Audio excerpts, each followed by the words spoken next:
Well, hello and welcome to this video. And in this video, we are going to see what exactly an MVVM architecture is. So, when you search in a Google MVVM architecture for Android, you will find a link to this developer website.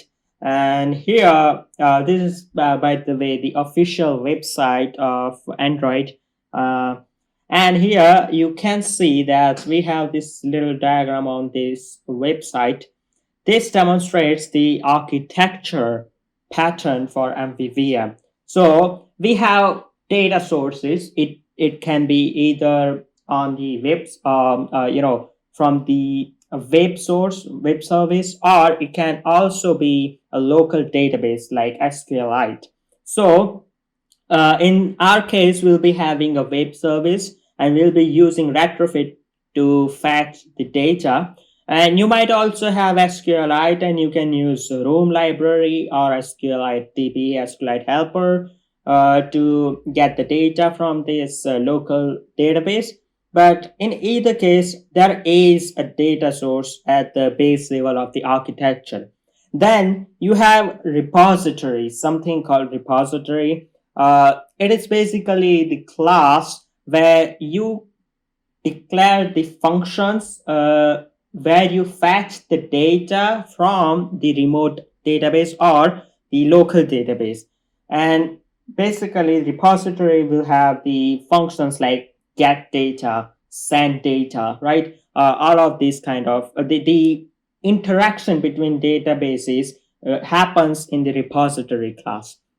Now, what the hell is view model then? So view model basically interacts with repository, and it sends the data from the activity or fragment, basically the UI part. If I want to submit some information through the form, I will not directly send that information from my activity or fragment. Instead, I'll send those form details to my view model, and view model will send that to repository, and repository will send the data to the database. In the same way, if I want to get some data from the database, I'll fetch the data in the repository first.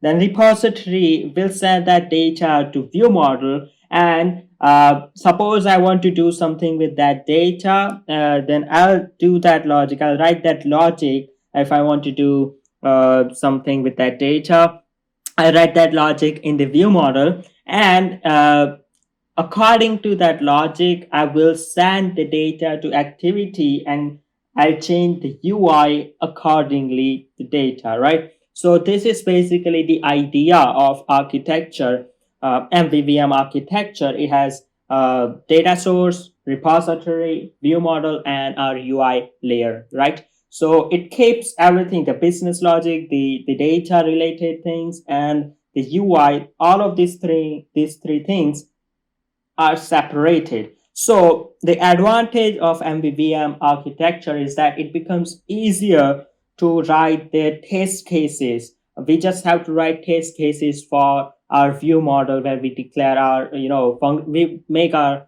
functions related to a business logic, right? And we can make test cases for UI separately.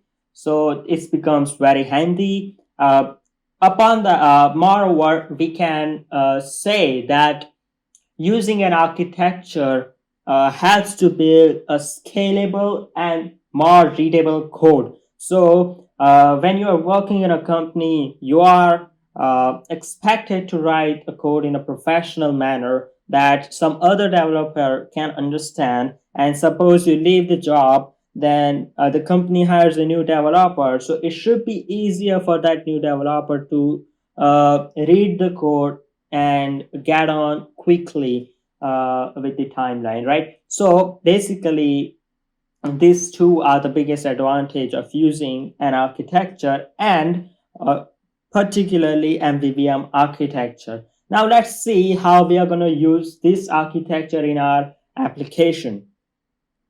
So basically, we'll be having a remote data source. We'll be using Rapid API, to get the data, and we'll be using retrofit to fetch this data, to make those API calls from Rapid API, right? Then we'll be having a result repository where we'll declare the functions to get the data, get the result that we want, and that result will then be sent to the view model, which in our case is result view model, and then a result view model will interact with input and output fragments. So this is basically the simplest way I could explain our application's architecture. This is how it's going to be looking like. So now, without wasting time, let's just dive into it. And I believe I should start working on application in the next video, because this video, I want to make separate videos for introduction to the application and the architecture. So I'll start working on application from the next video. So please subscribe to the channel and press that notification bell so that whenever I upload the video, you get the notification. And please like this video if you really enjoy my videos, and share to your friends who are planning to learn Android or who wants to get into Android development with Kotlin. So I'll see you guys in the next video. Bye bye.